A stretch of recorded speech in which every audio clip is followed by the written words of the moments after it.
Good morning students. आज हम कल की क्लास को कंटिन्यू करते हैं। हम लोग ये समझ रहे थे कि किस तरह से बिजनेस ट्रांजैक्शंस को जर्नल में रिकॉर्ड किया जाता है, और इसके लिए मैंने आपको 3 स्टेप्स बताए थे। फर्स्ट स्टेप जो होगा आइडेंटिफिकेशन ऑफ अकाउंट होगा, देन हम रूल्स को अप्लाई करेंगे एंड लास्ट हम एंट्री पास करेंगे जर्नल के अंदर। और हमने कुछ एग्जांपल्स भी समझे थे। आज उन्हीं एग्जांपल्स को हम कंटिन्यू करते हैं। आज हम कंप्लीट जो हमारी क्लास होगी उसमें एक बार फिर सारे एग्जांपल डिस्कस करेंगे और उसके बाद आपको प्रैक्टिकली घर से होमवर्क दिया जाएगा। तो देखिए, कुछ और एग्जांपल मैं ले रहा हूं आपके सामने। देखिए, बिजनेस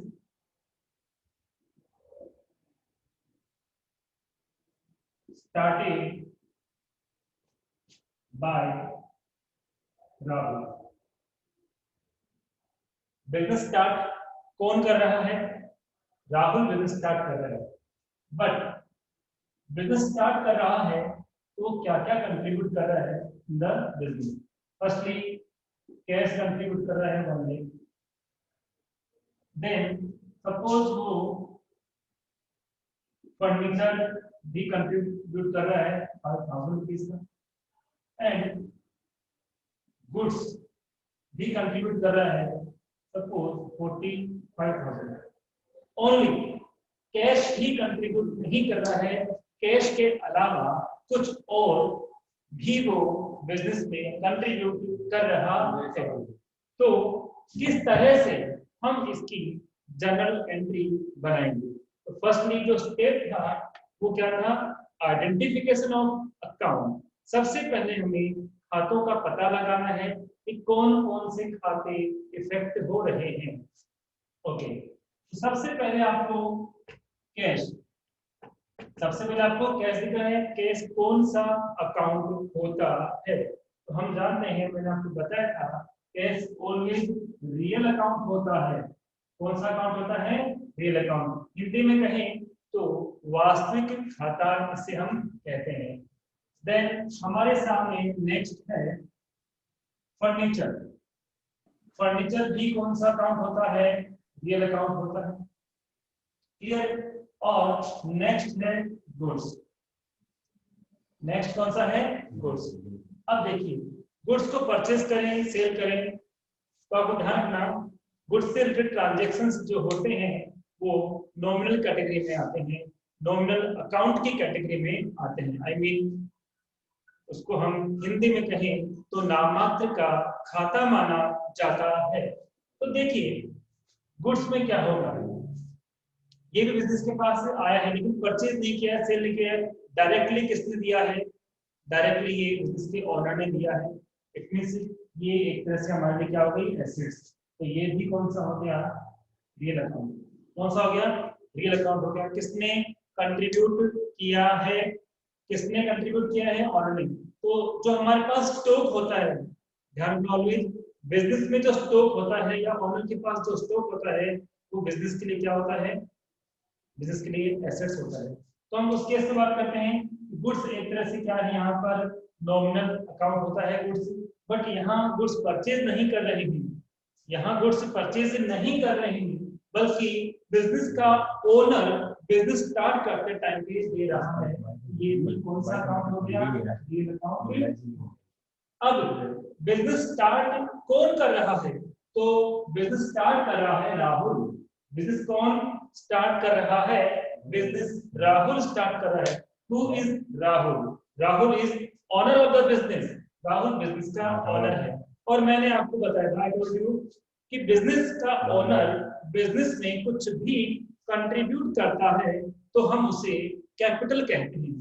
क्या कहते हैं उसको? हम कहते हैं उसको कैपिटल। और कैपिटल कौन सा अकाउंट होता है? कैपिटल कौन सा अकाउंट होता है? Personal account. Personal account it means व्यक्तिगत खाता। तो अब आप देखिए, इस ट्रांजैक्शन में टोटली कितने इवेंट्स इफेक्ट हो रहे हैं, 4 इवेंट्स इफेक्ट हो रहे हैं, कैश भी इफेक्ट हो रहा है, फर्नीचर भी इफेक्ट हो रहा है, गुड्स भी इफेक्ट हो रहा है और कैपिटल भी इफेक्ट हो रहा है। अब किस तरह से हम इसको जर्नल में रिकॉर्ड करेंगे, जर्नल में इसकी एंट्री करेंगे। तो फर्स्ट ऑफ ऑल हमें अकाउंट को आइडेंटिफाई करना था और वो स्टेप हमने कंप्लीट कर लिया है। अब हम बात करेंगे इस अकाउंट के एंट्री करने के रूल्स क्या होते हैं। सबसे पहले रियल अकाउंट के रूल्स क्या है। तो रियल अकाउंट के रूल्स है what comes in, what comes in and what goes out. What comes in always debit होता है, जो वस्तु हमारे पास आती है उसे हम ऑलवेज डीआर करते हैं, लेकिन जो वस्तु जाती है उसे हम ऑलवेज सीआर करते हैं। Is it clear? अब बताइए बिजनेस के पास कैश आया या गया। तो हमें पता है कि बिजनेस के ऑनर ने तो बिजनेस को दिया है, बिजनेस के ऑनर ने बिजनेस को दिया है और बिजनेस को दिया है इट मींस बिजनेस को मिला है। इसका मतलब हम ये सब जानते हैं कि हम लोग किसकी बुक में अकाउंटिंग करते हैं। हम अकाउंटिंग करते हैं बिजनेस की बुक में। बिजनेसमैन की बुक में कभी भी कोई भी अकाउंटिंग नहीं होती है। ओके, तो बिजनेस के पास कैश आया, वो कम्स इन, जो वस्तु आती है उसे ऑलवेज हम क्या करेंगे, हम उसे डेबिट करेंगे। क्लियर? अब फर्नीचर भी तो आया, क्योंकि बिजनेसमैन ने केवल कैश ही कंट्रीब्यूट नहीं किया, केवल कैश ही नहीं लगाया, उसने फर्नीचर भी बिजनेस को दिया और फर्नीचर भी रियल है, फर्नीचर भी बिजनेस में आया है। तो सेम रूल यहाँ पे अप्लाई होगा, व्हाट कम्स इन, जो वस्तु आती है यहाँ पर भी क्या होगा, डीआर होगा। फिर गुड्स भी तो आया है, गुड्स भी तो आया है और गुड्स भी किसने दिया, वो बिजनेस के ओनर ने दिया। तो यहाँ बिजनेस का ओनर दे रहा है, तो हम यहाँ पे क्या यूज करेंगे, उसको हम यूज करेंगे स्टॉक। बिजनेसमैन के पास कुछ स्टॉक रहा होगा जो पहले वो यूज कर रहा था, बट अब जब वो बिजनेस कर रहा है तो उसने अपने पास जो स्टॉक था वो किसको दे दिया, उसने वो स्टॉक बिजनेस को दे दिया। किस लिए? ताकि वो बिजनेस को स्टार्ट करने के लिए हेल्पफुल हो सके। क्लियर? अब हम बात करते हैं आगे गुड्स। तो गुड्स भी बिजनेस के पास आ रहा है, आई मीन स्टॉक भी बिजनेस के पास आ रहा है। सो स्टॉक भी क्या हो जाएगा, डेबिट हो जाएगा। हम परचेज सेल्स यूज नहीं करेंगे क्योंकि हम ना परचेज करें ना सेल करें, वो बिजनेसमैन जो है वो हमें डायरेक्टली गुड्स दे रहा है, इट मींस एज स्टॉक हमें वो दे रहा है। अब कैपिटल, कैपिटल ऑलवेज क्या होती है, credit, because who is the giver, Rahul is giver. But मैंने आपको बताया था कि बिजनेस का ओनर है, उसका जो नाम है, उसका जो नेम है, वो कभी भी बिजनेस की बुक में रिकॉर्ड नहीं किया जाता है। बिजनेस का जो ओनर है उसका नाम, उसका नेम बिजनेस में रिकॉर्ड नहीं किया जाता है। वो बिजनेस स्टार्ट करता है तो कैपिटल यूज करते हैं, और बिजनेस से कुछ विड्रॉल करता है तो हम लोग ड्रॉइंग यूज करते हैं। बट यहाँ पे ड्रॉइंग तो हम मेंशन करेंगे नहीं। क्यों नहीं करेंगे? क्योंकि पर्सनल पर्पस के लिए उसने बिजनेस से कुछ भी विड्रॉल नहीं किया है, बल्कि उसने तो क्या किया है, उसने बिजनेस के अंदर उनको कंट्रीब्यूट किया है, उसने बिजनेस के अंदर उनको कंट्रीब्यूट किया है। Is it clear? अब बिजनेस का ओनर बिजनेस में कुछ भी कंट्रीब्यूट करता है, हम उसको क्या बोलते हैं, it is known as capital, हम उसको कैपिटल कहते हैं। क्लियर? सो बिजनेस का ओनर बिजनेस में एक गिवर के फॉर्म में वर्क करता है, बट बिजनेस के ओनर का नाम बिजनेस की बुक में नहीं लिखा जाता है। इसलिए हम वहां पे क्या लिखेंगे, हम लिखेंगे कैपिटल। हम क्या लिखेंगे, हम कैपिटल लिखेंगे। Is it clear? अब इसमें आप देखोगे कितने ट्रांजैक्शन हो गए, ट्रांजैक्शन सिंगल है पर कितने अकाउंट इफेक्ट हो रहे हैं, 1 2 3 4 डिफरेंट। मैंने आपको कहा था कि मिनिमम 2 अकाउंट इफेक्ट होंगे, मोर देन कितने भी हो सकते हैं, दोनों रियल हो सकते हैं, दोनों नॉमिनल हो सकते हैं, दोनों पर्सनल हो सकते हैं, आई मीन एक व्यक्तिगत एक नाम मात्र का हो सकता है, एक व्यक्तिगत, एक वास्तविक हो सकता है, कैसे भी हो, कम से कम 2 होंगे, ज्यादा कितने हो जाएंगे, जब ट्रांजैक्शन बड़ा है, लेन देन ज्यादा किए हैं, ज्यादा क्वांटिटी में डिफरेंट वैरायटी की चीजें दी है, तो अकाउंट्स के जो नंबर है, नंबर ऑफ अकाउंट्स है, वो भी क्या होंगे आपके, एक्सटेंड हो जाएंगे, बढ़ जाएंगे। अब कैसे करेंगे? सो सिंपल, कुछ भी नहीं है, बड़ा सिंपल है, रूल्स वही रहेंगे। कैसे रूल्स वही रहेंगे? कैसे, तो मैं आपको इधर बता रहा हूं, आप ध्यान देना, आपको इधर बता रहा हूं, आप ध्यान देना कि किस तरह से इसको लिखेंगे। डेबिट के ट्रांजैक्शन डेबिट में लिखने होते हैं।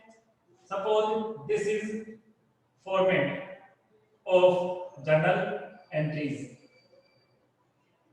ये किसका फॉर्मेट बनाया मैंने? जर्नल का फॉर्मेट बनाया है। तो टॉप पे तो क्या लिखते हैं हम लोग? हम लिखते हैं टॉप पे जर्नल। हम टॉप पे क्या लिखते हैं? हम लिखते हैं जर्नल। ठीक है, तो सबसे पहले यहां पे हम क्या मेंशन करेंगे? कैश अकाउंट, लाइन के पास लिखना दिया। फर्नीचर भी क्या हो रहा है? ये भी तो आया था, तो इसको भी हम क्या करेंगे? दिया। और क्या था? गुड्स तो लिखते नहीं है, क्या लिखेंगे हम लोग? स्टॉक। स्टॉक भी बिजनेस के पास आया था, तो जो वस्तु आती है उसको हमेशा हम लोग डेबिट करते हैं। क्लियर? अब क्रेडिट में क्या आएगा? तो आपके सामने मैंने एक समरी में इसको एक्सप्लेन किया है। हम लिखेंगे क्रेडिट। हम क्या लिखेंगे? क्रेडिट। क्रेडिट किसको करेंगे? हम क्रेडिट करेंगे कैपिटल को। हम किसको क्रेडिट करेंगे? कैपिटल को। इस तरह से हमने इस ट्रांजैक्शन को जर्नल में रिकॉर्ड किया है। अब देखिए, डेबिट का जो अमाउंट है वो डेबिट के कॉलम में आएगा, और क्रेडिट का जो अमाउंट है वो क्रेडिट के कॉलम में आएगा। तो देखिए, कैश डेबिट है, ये कॉलम किसका था? डेबिट का। और ये कॉलम किसका है? क्रेडिट का। तो डेबिट के कॉलम में कैश का कितना अमाउंट आएगा? 1 लाख रुपीस। कितना आएगा? 1 लाख रुपीस। फर्नीचर का कितना आएगा? 5000 रुपीस। कितना आएगा? 5000 रुपीस। और goods I mean stock, stock का कितना आएगा? तो यहाँ पर स्टॉक का आएगा 45,000 रुपीस। इस तरह से टोटल मिलाकर बिजनेस के ओनर ने बिजनेस में कितना या कितने की प्रॉपर्टी, कितना का अमाउंट इन्वेस्ट किया, इनको हम सम कर लेते हैं, इनको ऐड कर लेते हैं, तो इनका ऐड होगा 1,50,000। इस तरह से हमें जर्नल में एंट्री पास करनी है। अब आपको मैंने आफ्टर फिनिशिंग द एंट्री कुछ और भी बताया था। मैंने कहा था जब एंट्री कंप्लीट हो जाती है तो हमें उसका नरेशन भी लिखना होता है।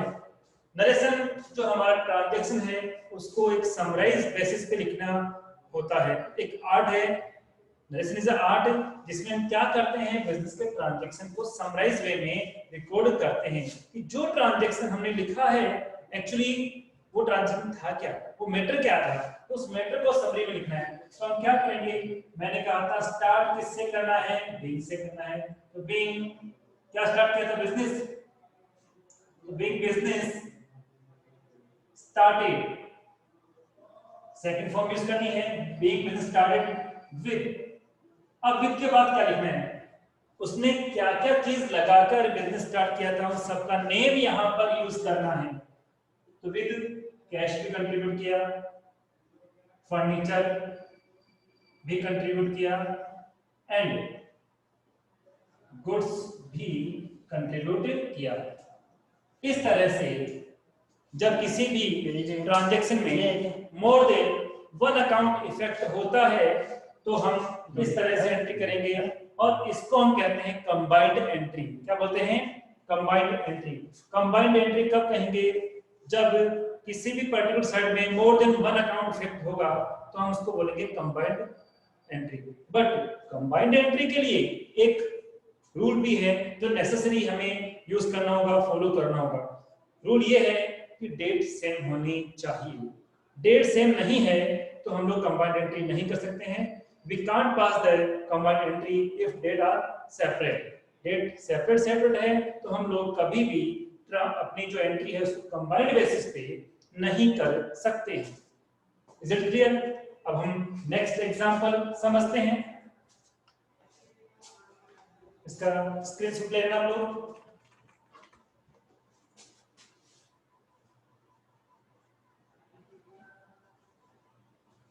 नेक्स्ट ट्रांजेक्शन, तो देखिए हम नेक्स्ट ट्रांजेक्शन लेते हैं मशीनरी सोल्ड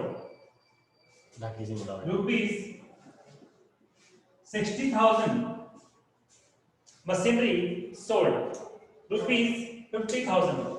अब हमने एक मशीन सेल की है और कितने की सेल की है? 60,000। इस बार हम डायरेक्टली, क्योंकि हम क्लास से प्रैक्टिस कर रहे हैं काफी डीपली, अब इतना पढ़ने के बाद आई थिंक आप काफी कुछ समझ गए होंगे।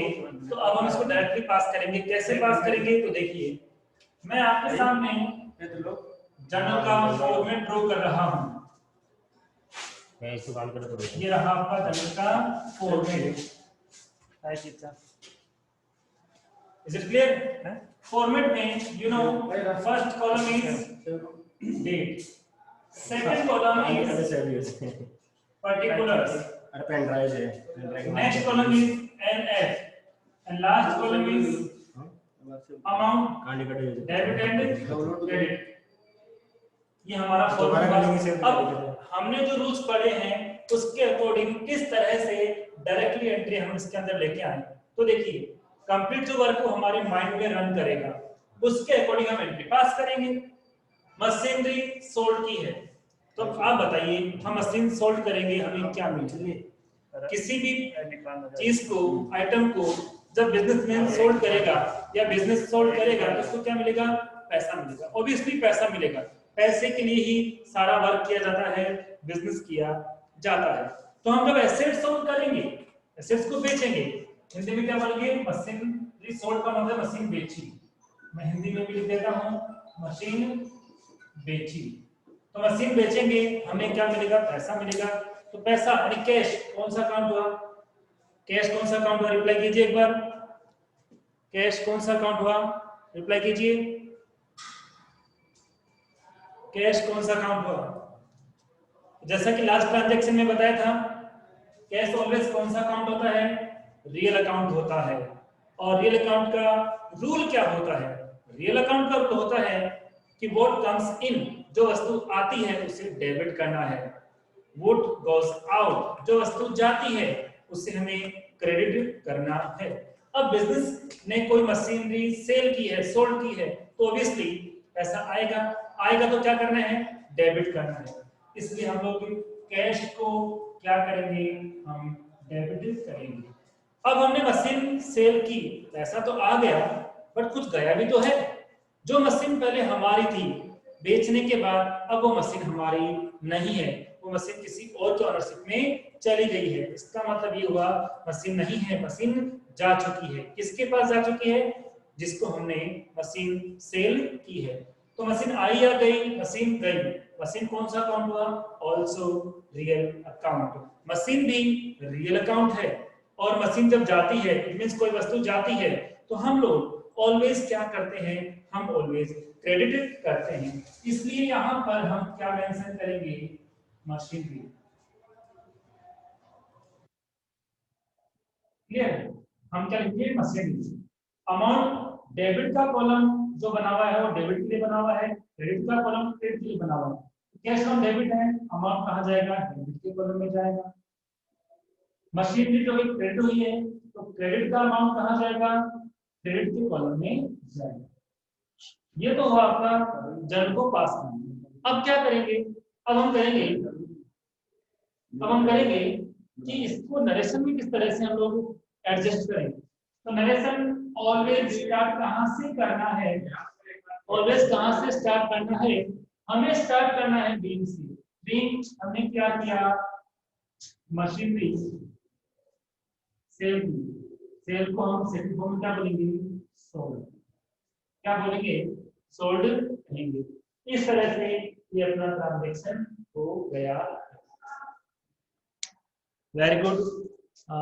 संजू का आंसर है रियल अकाउंट। वेरी गुड, यही याद रखो आप। क्विक आप आंसर आना चाहिए। कैश ऑलवेज क्या है? रियल अकाउंट है। जितने भी एक्सपेंस आएंगे, चलो कुछ नहीं पूछता, फर्स्ट आंसर देना। देखते हैं कौन स्टूडेंट सबसे पहले आंसर है? एक्सपेंसेस और इनकम ऑलवेज कौन सा अकाउंट होगा? Quickly answer me. कैश क्या आप दिया? कैश के लिए आपने आंसर दे दिया, but my question is expenses और इनकम कौन सा अकाउंट होता है? फास्ट आंसर दीजिए। कैश की बात नहीं कर रहा हूं, अभी मैं बात कर रहा हूं एक्सपेंसेस और इनकम की। तो कौन सा अकाउंट होता है? एक्सपेंस और इनकम ऑलवेज कौन सा अकाउंट होता है? बताइए, आंसर मी क्विकली। एक्सपेंसेस और इनकम कौन सा अकाउंट होता है?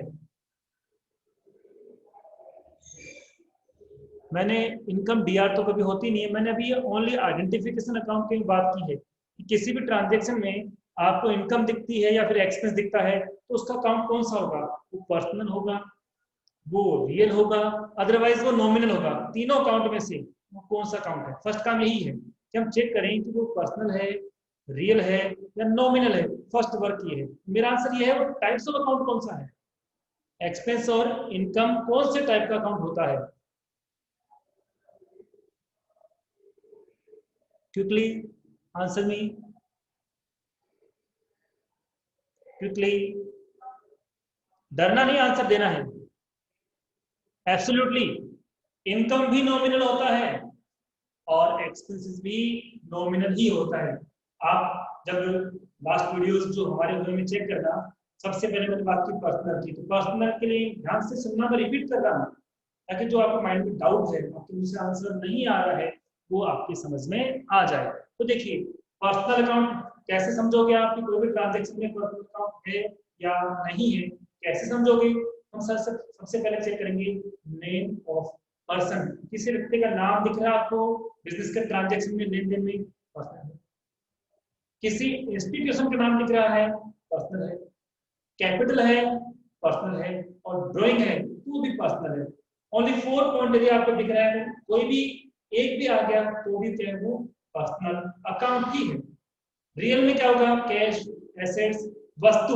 जब वस्तु दिख रही है आपको, क्या दिख रही हो? वस्तु दिख रही है, तो उसको हम क्या बोलेंगे?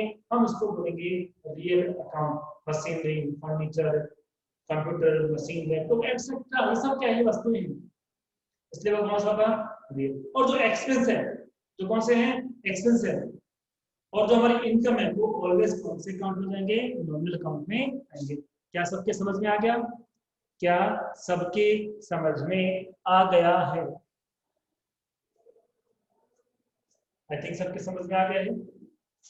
अब मैं आपको कुछ और ट्रांजेक्शन भी समझाता हूँ, फिर कल से हम इसकी प्रैक्टिस करेंगे। आपको व्हाट्सएप पे मैं आपका होमवर्क सेंड कर दूंगा कि आपको कौन कौन से क्वेश्चंस की प्रैक्टिस करके लानी है। कुछ मैं आपको बोर्ड पे भी अप्रोक्सीमेटली 8 ट्रांजेक्शन आज लिखवाऊंगा और आप उनको अपने घर पे प्रैक्टिस करना, फिर मैं उनको चेक भी कराऊंगा, जिससे आपको पता लग जाएगा कि आप सही थे या गलत। आप सही थे तो भी अच्छी बात है, नहीं थे तो और अच्छी बात है कि आप सीख जाओगे। और आप अपने आंसर को मेरे नंबर पे सेंड करना ताकि मैं चेक करके बता सकूं किसका कितना करेक्ट है। Is it clear? नेक्स्ट की बात करते हैं। नेक्स्ट की बात हम करते हैं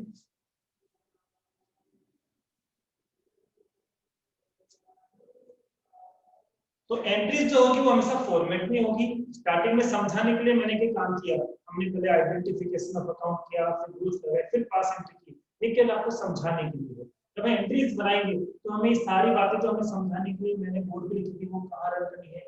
माइंड में।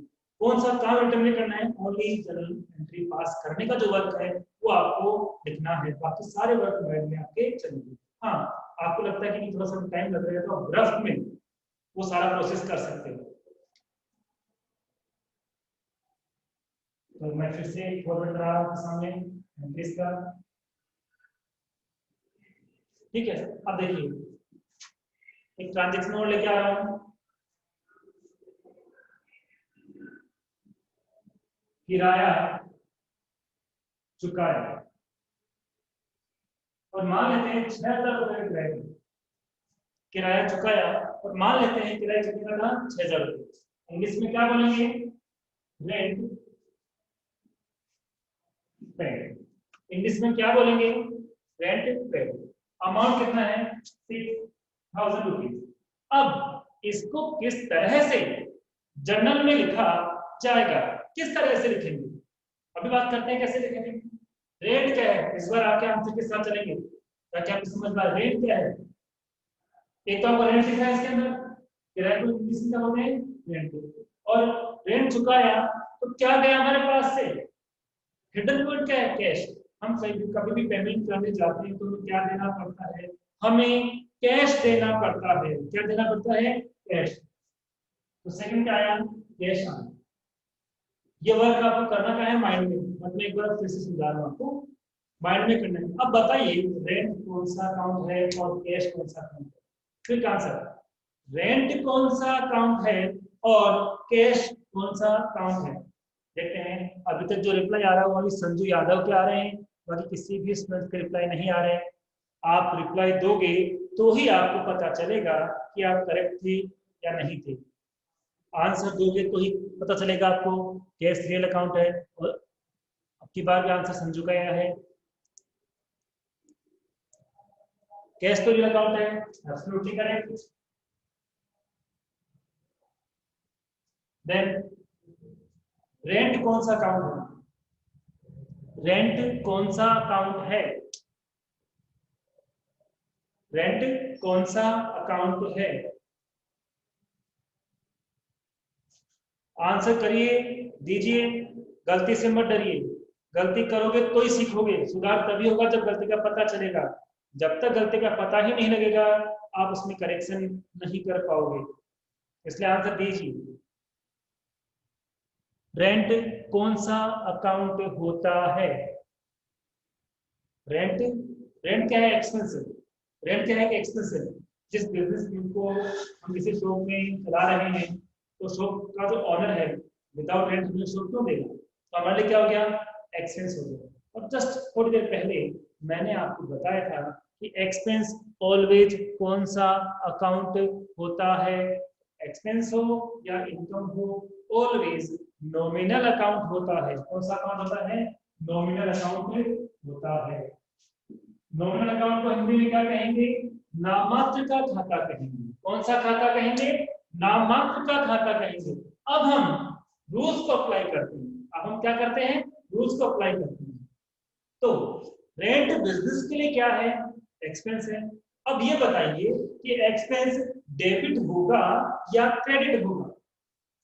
अपना जो नॉमिनल अकाउंट के जो रूल्स हैं उनको माइंड में सोचिए कि मैंने क्या बताया था, एक्सपेंसेस डेबिट होंगे या फिर क्रेडिट होंगे। तो मैंने आपको बताया था कि ऑल एक्सपेंसेस, जितने भी खर्चे होंगे वो डेबिट ही होंगे।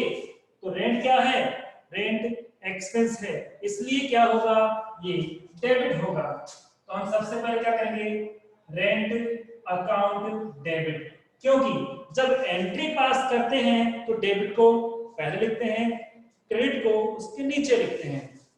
Rent account debit, expense always debit होता है इसलिए मैंने रेंट को डेबिट किया। कैश रियल अकाउंट है, तो रियल अकाउंट में क्या चेक करते हैं, वस्तु के बारे में चेक करते हैं कि वस्तु आई है या वस्तु गई है, वस्तु आई है या गई है। आएगी तो डीआर और जाएगी तो CR. What comes in then debit, what goes out that it means credit. तो यहाँ पे हमारे पास कैश आया नहीं है, जब एक्सपेंस का पेमेंट करेंगे तो हमारे पास से कैश जाएगा, और जाएगा तो जब जाएगा तो ऑलवेज क्या करेंगे, क्रेडिट करेंगे, तो टू कैश अकाउंट। इतना करने के बाद क्या बताया था मैंने आपको, डेबिट का जो अमाउंट है वो डेबिट के कॉलम में हमें मेंशन करना है, और जो क्रेडिट का अमाउंट है वो हमें क्रेडिट में मेंशन करना है।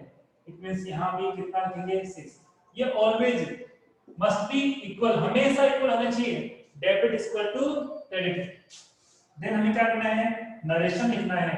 स्टार्ट कहां से करना है, हमें स्टार्ट करना है बीइंग से। बीइंग क्या किया, रेंट, और सेकंड फॉर्म क्या होगी, पेड। तो हमने क्या किया, रेंट पेड किया है।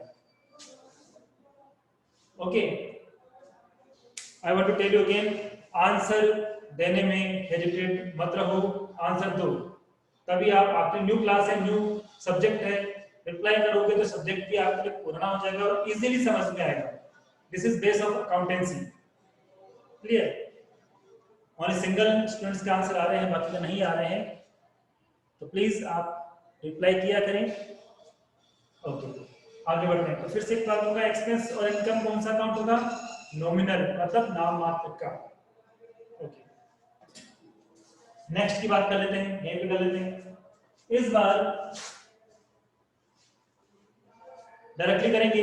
किस तरह से हमें करना है, तो देखिए हमें किस तरह से करना है हम उसकी बात करते हैं। अब मैं कहूं कि मैं ये कहूं कि हमने विज्ञापन किया, विज्ञापन पर व्यय किए। कितना मान लेते हैं कि हमने विज्ञापन के ऊपर 2000 रुपए खर्च कर दिए। विज्ञापन को इंग्लिश में कहते हैं एडवर्टीजमेंट। क्या बोलते हैं? एडवर्टीजमेंट। विज्ञापन को हम लोग इंग्लिश में क्या कहेंगे? एडवर्टीजमेंट कहेंगे। अब हम जानते हैं कि प्रेजेंट टाइम में कोई भी बिजनेस है विदाउट एडवर्टीजमेंट वो सक्सेस नहीं हो सकता। Publicity is must. तो हमने एडवर्टीजमेंट किया, तो एडवर्टीजमेंट हमारे लिए क्या हुआ? एक्सपेंस हुआ। बट ये एक्सपेंस हमारी हेल्प करेगा, किस लिए हेल्प करेगा? हमारे प्रोडक्ट को पब्लिक तक पहुंचाने के लिए। हमारा जो गुड्स है, कस्टमर को पता तो होना चाहिए ना कि कौन सा गुड्स कहाँ मिलता है। हम ऐड करेंगे, उस ऐड में हमारी शॉप का एड्रेस आएगा। एड्रेस के साथ साथ जो भी गुड्स हम सेल करने वाले हैं उसकी फुल डिटेल उसमें मेंशन होगी। तो जिस कस्टमर को जब पता चलेगा कि हाँ ये वाली जो वस्तु है वहां मिलती है, वो ऑटोमेटिकली क्या होगा? हमसे कांटेक्ट करेगा और हमसे खरीद ले जाएगा। तो एडवर्टाइजमेंट क्या है? हमारे लिए एक्सपेंस है। एडवर्टाइजमेंट क्या है? एडवर्टाइजमेंट किसी पर्सन का नाम नहीं होता, इंस्टीट्यूशन का नाम नहीं होता, कैपिटल भी नहीं और ड्राइंग भी नहीं है, मींस पर्सनल नाम तो नहीं है। एडवर्टाइजमेंट कोई वस्तु तो है नहीं, गुड्स तो है नहीं, ये तो एक एक्सपेंस है। आई बात समझ में? क्लियर? तो यहाँ पे एडवर्टाइजमेंट क्या हुआ? एक्सपेंस हुआ। और एक्सपेंस को हमें ऑलवेज क्या करना है? एक्सपेंस को ऑलवेज हमें क्या करना है? डीआर करना है। क्या करना है? डीआर करना है। एक्सपेंस को ऑलवेज हमें क्या करना है? एक्सपेंस को ऑलवेज डेबिट ही करना है। तो जब भी आपको एक्सपेंस दिखे, टेंशन मत करना, आप उसको क्या करोगे? आप उसको डेबिट करोगे। Is it clear? अब हम आगे बात करते हैं कि एक्सपेंस की बात तो हो गई, बट एडवर्टाइजमेंट किया तो कुछ दिया भी तो होगा। फ्री ऑफ कॉस्ट कोई एडवर्टाइजमेंट नहीं करता, वो क्या लेगा? पैसे लेगा। इसमें इसका मतलब हमें देना पड़ेगा। तो हमारे पास से कैश गया, और गया तो जो वस्तु जाती है तो क्रेडिट करेंगे। इसमें से यहाँ पे क्या करेंगे? टू कैश अकाउंट करेंगे। क्लियर? डेबिट का अमाउंट डेबिट के कॉलम में और क्रेडिट का अमाउंट क्रेडिट के कॉलम में। डायरेक्शन लिखें तो बीइंग एडवर्टाइजमेंट पेड, हमने विज्ञापन कर चुका है, तो बीइंग एडवर्टाइजमेंट पेड या being advertisement expenses paid. Is it clear? अब मैं आपको 10 ट्रांजैक्शन दे रहा हूं जो आपको घर से करना है और मुझे बताना है कि किस तरह से आप एंट्री करोगे, और आप तो डिटेल के साथ करोगे। आप कैसे करोगे? आप कंप्लीट डिटेल के साथ करोगे। नमो राधे। बनाना तो बहुत है, जो अवसर के लिए भी बनाना। मैं कुछ ट्रांजेक्शन लिख रहा हूँ, आप सभी आंसर देना। शायद आपके जितने भी ट्रांजेक्शन है वो रॉन्ग हो, उससे इफेक्ट नहीं पड़ता है, इफेक्ट इस बात से पड़ रहा है कि आपने प्रैक्टिस की है। ठीक है, आप प्रैक्टिस करना और मुझे आंसर रिप्लाई करना। फास्ट लिख रहा हूँ। Mohan, sorry, business started by ₹1 million। Hindi में बोल देता हूं, राम ने बिजनेस स्टार्ट किया 1 लाख रुपए से। ठीक है, राम ने बिजनेस स्टार्ट किया 1 लाख रुपए से। इसको आपको एंट्रीज में लिखना है, कैसे लिखना है आप डिटेल से बताओगे पहले मुझे, फिर बात करते हम भी फास्ट में करेंगे। Second, goods purchase. तो सपोज हमने गुड्स परचेज किया 50,000 का। देन गुड्स सोल्ड किया हमने 30,000 का। फोर्थ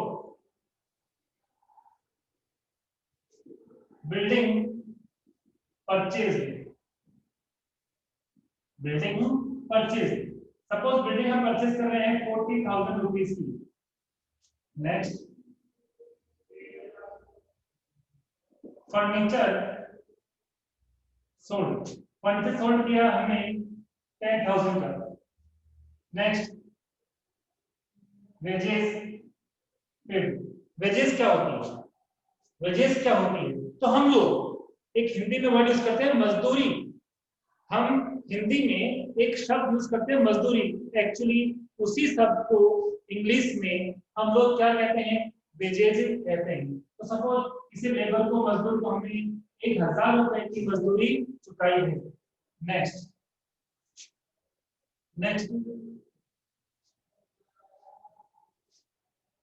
कमीशन रिसीव्ड, और हम कमीशन रिसीव्ड मानते हैं कितने का?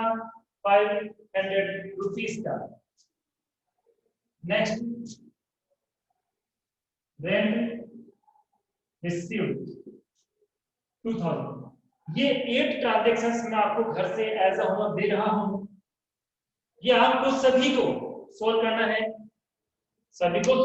फिर से कह रहा हूं, आंसर रॉन्ग हो चलेगा बट प्रैक्टिस जरूर करनी है। प्रैक्टिस करोगे तो आपका आंसर करेक्ट में कन्वर्ट हो जाएगा, आपको समझ में आ जाएगा कि मैं गलती क्या कर रहा था, मुझसे गलती कहाँ हो रही थी, मैं किस कंसेप्ट को किस वे में समझ रहा था। वो सारे कंसेप्ट आपके इजीली क्लियर हो जाएंगे। तो ये 8 ट्रांजेक्शन है जो आपको माइंड में रखने हैं। चलो मैं एक बार बताता हूँ। Amount withdrawn for personal